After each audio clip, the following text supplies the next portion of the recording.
Okay, let's get into this. We're diving into a case that's really been swirling, hasn't it? Oh, absolutely. Headlines, social media, it's created this huge cultural storm. Right, around one of hip-hop's biggest stars. Today we're tackling the really complex story of Kenneth Lil Woody Copeland. And his role, his really pivotal and, like you said, often kind of paradoxical role in that big YSL co prosecution. And maybe just quickly, for anyone who isn't deep in the legal weeds, ARCO. Right, yeah. It stands for Racketeer Influenced and Corrupt Organizations Act. It's basically a law, federal and state, used to go after members of ongoing criminal groups. Even if they didn't personally do every single thing. Exactly. It connects the dots in these really complex, interconnected cases like the YSL one. Got it. So our mission today for this deep dive is really to cut through all that noise, Yeah, the speculation, the viral clips, the endless online debates. and just focus on what's actually on the record. We want to explore his statements, how they got used, and these contradictions that make his story so, well, fascinating. So you're going to get a clear picture, hopefully, without feeling overwhelmed, getting nuances behind those headlines. Sounds good. So to kick things off, why? Why did Lil Woody become such a central and, yeah, controversial figure in this really high-profile case? Well, it's pretty interesting how Kenneth Lil Woody Copeland kind of emerged as probably one of the most watched witnesses in these YSL RAE trials in Fulton County. Right. His testimony, plus, all that interrogation footage that got out. Oh, yeah, that was everywhere. Exactly, and the jail calls linked to him. It all just became this major flashpoint. For prosecutors and the defense, he was right in the middle. Everyone was watching. Totally. And for you listening, maybe you only know the headlines. Right. What was the core public debate that just immediately blew up around him? Because it's more than just legal stuff, right? It absolutely is. And this brings up a really important point about the legal facts versus how people see things. In hip hop culture, any allegation of cooperation, of telling, that carries a massive social stigma. It's seen as, breaking the code. A fundamental breach of loyalty. Exactly. And that cultural reaction, it totally skewed the public talk about the trial. He got branded a snitch real fast in some circles. While others maybe saw him differently? Yeah, others saw him as maybe pressured or maybe the story wasn't quite right, mischaracterized.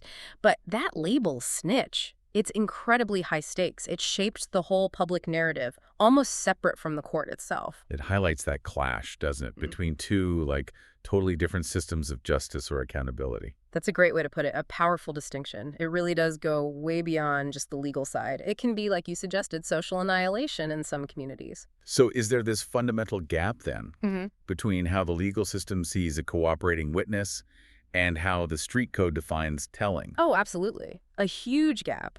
The legal system often sees cooperation as, pragmatic, a tool for justice, right? You give info, maybe get leniency, it's transactional.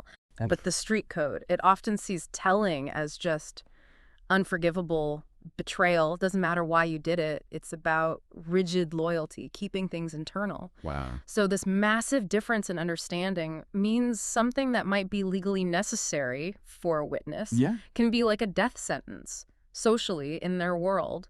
And little Woody was caught right in the crosshairs of that conflict. Okay, let's try and pin down the facts then.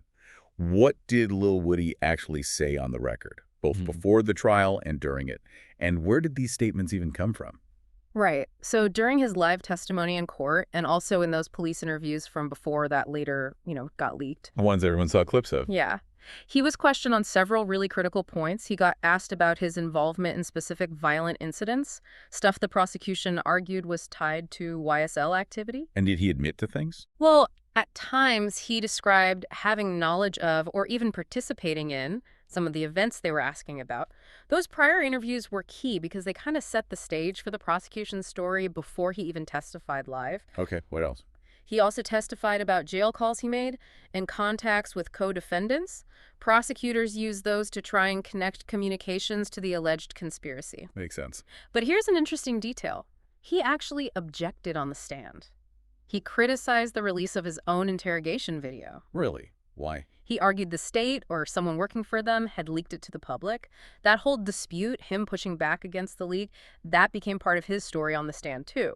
Added another layer. Okay, so prosecutors have this collection, this mosaic, as you called it, interviews, calls, testimony. How did they actually use all that in court? They used it strategically, Lil Woody's interviews, those recorded jail calls, his actual courtroom testimony, they wove it all together. To build their case. Exactly. As part of this bigger picture, trying to show YSL operated as a criminal enterprise. The recorded stuff, the calls, were cited to show, like, contacts and consistency with the alleged conspiracy. Okay. Then his answers on the stand were used to back up other witnesses and maybe tie specific events to specific defendants. It was about building it up piece by piece, using his different accounts to connect things. But you mentioned challenges for the prosecution earlier. It sounds like they had a lot of material, but it wasn't all smooth sailing. Definitely not. That's a really important point.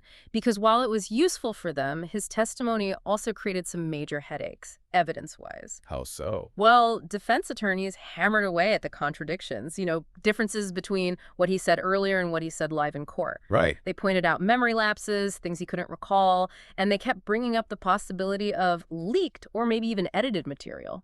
So questioning the reliability of it all. Precisely. All of that made it harder for the prosecution to just rely on his accounts. It gave the defense real ammunition. It kind of highlighted how much the state's case sometimes might lean on stuff that's open to interpretation. Like lyrics or social media. Exactly. Contextual stuff, ambiguous stuff, rather than just hard physical proof.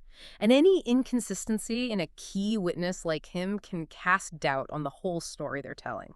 Okay, so his court testimony was messy, challenging for the prosecution.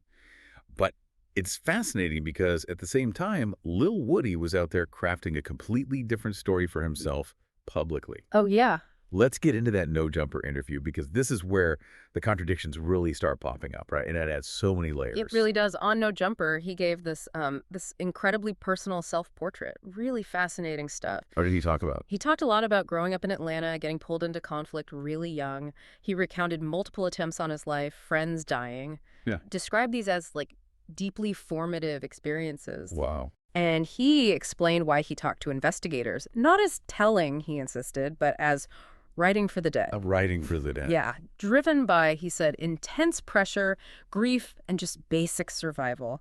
He specifically pushed back hard against that snitch label. How did he frame it then? He framed his decisions as, like, complicated, rooted in street politics, not betrayal.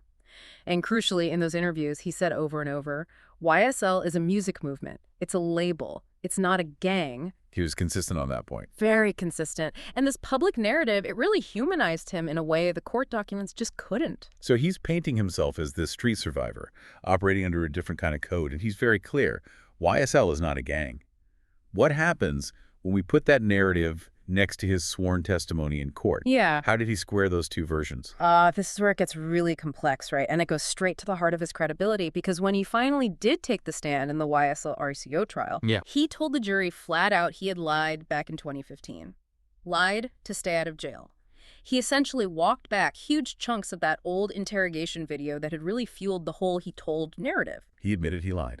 On the record. Admitted it directly on the record. It was widely reported by, 11 Alive, FOX5, all the Atlanta outlets covering the trial. Okay, wait. You said it was a mixed record, so he walked back the old stuff. Right, but, and this is key, on August 12th, 2024, he also admitted, under oath, that he played a role in that September 2014 shooting at the barbershop, Rich Homie Quan's father's place. He admitted to the shooting. Admitted a role, yeah. Said it was to send a message. And, just like he said on No Jumper, he doubled down under oath that YSL is not a gang, even when prosecutor Simone Hilton pressed him on it. Wow.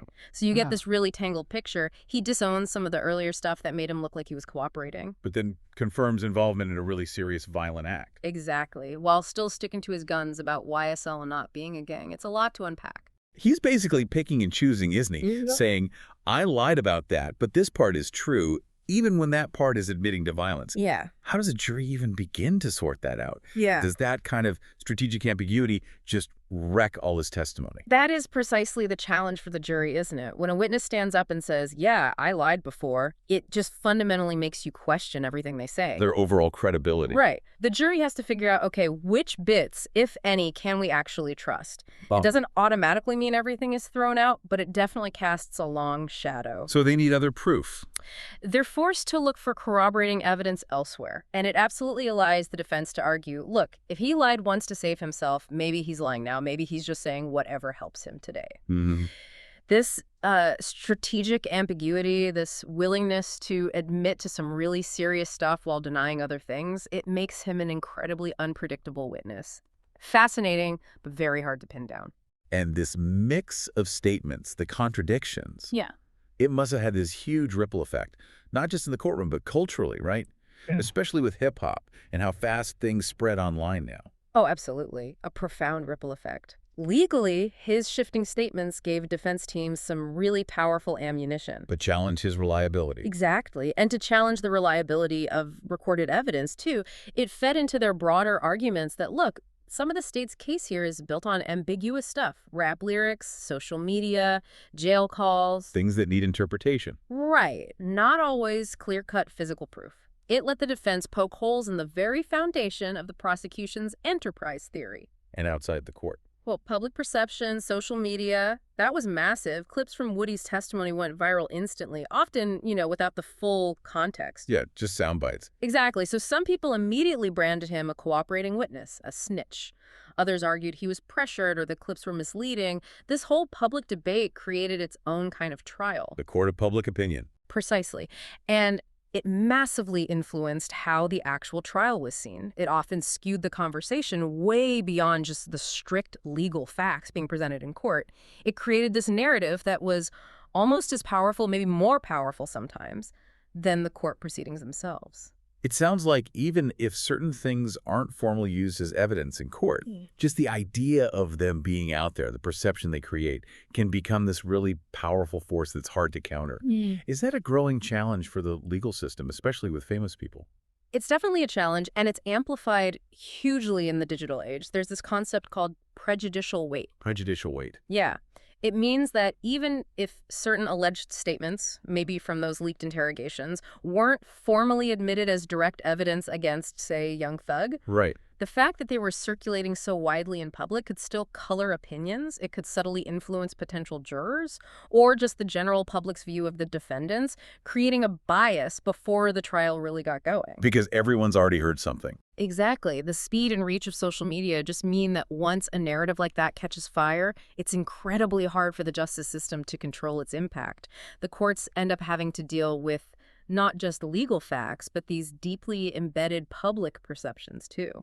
So how did all this, Woody's testimony, the leaks, the public reaction, how did it actually impact the trial outcomes for Young Thug and the others? It's in such a long, complex case. Yeah, connecting it to the bigger picture. The overall YSL prosecutions have produced, well, a real mix of outcomes. Pleas acquittals. Right. Pleas acquittals, some convictions. It definitely showed there were limits to what the prosecution could actually prove beyond a reasonable doubt for every single defendant involved. And Woody's testimony played a role in that. For sure. Testimony like his was a significant factor. It supported some of their allegations, yes, but it also undermined others when those inconsistencies kept popping up. His wavering definitely made it harder for the prosecution to present this single, unified, undeniable story. Beyond the direct testimony, though. Well, those alleged statements, the ones circulating online, even if not always used directly in court, they created what you might call a prejudicial atmosphere around Young Thug's case. Right. Once that public narrative forms, that idea that insiders are telling, it can put pressure on other people involved to cooperate themselves. Exactly. It can create this kind of snowball effect. One person's testimony or even just the rumor of cooperation can ripple through the group. It might make others think about cutting deals, lessening their own potential sentences. It's a powerful psychological factor that prosecutors can sometimes benefit from. So for Young Thug, the damage was kind of twofold. Yeah, I think you could say that. Both legal, maybe planting seeds of doubt or confirmation in jurors' minds, and cultural, corroding that sense of solidarity within the group. Lil Woody, whether he meant to or not, really became a symbol of both sides of that coin. And in doing so, he carved out this really paradoxical image for himself, didn't he? He was once seen as this, dangerous street figure, and now he's forever linked with this idea of being a killer snitch gangster. It's fueled so many memes, endless online arguments. What does that whole paradox tell us about identity and reputation today? Indeed. And that contradiction, it's more than just memes, right? It reveals something pretty profound about how we define things like loyalty and survival, especially now. in the digital age. How so? Woody embodies this figure who somehow has street credibility through alleged violence. Mm-hmm. Yet he's branded a traitor by the very code he supposedly broke. Mm. It's this very modern paradox where someone's identity gets fractured across different platforms, the legal record, their own personal story, and this viral cultural judgment. It really challenges the idea of a single truth. Yeah. His legacy just blurs all these lines. Criminal evidence, cultural storytelling, internet myth-making. Mm-hmm. We're left trying to make sense of this multifaceted person who almost defies any simple label. It's a stark reminder, isn't it? That in today's world, your story gets told by so many different people, and those stories don't always match up. Not at all. Wow. What a complex deep dive into the story of Lil Woody. It really shows how fragile that line is between survival, betrayal, loyalty, especially in these huge legal cases mixed up with culture and social media everywhere. It really does. And ultimately, whether people remember him as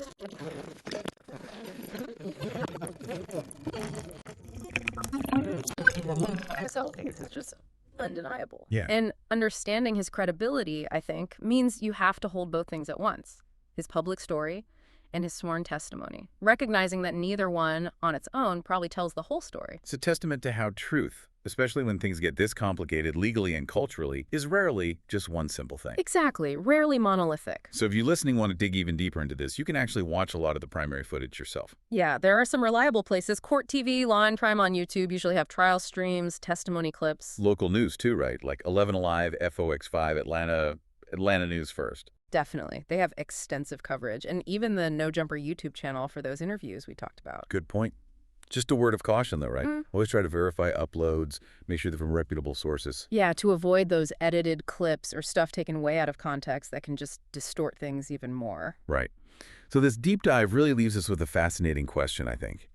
In this era where info just spreads instantly and stories are crafted online, how do we distinguish between a carefully built persona, a legal strategy, and maybe the unvarnished truth?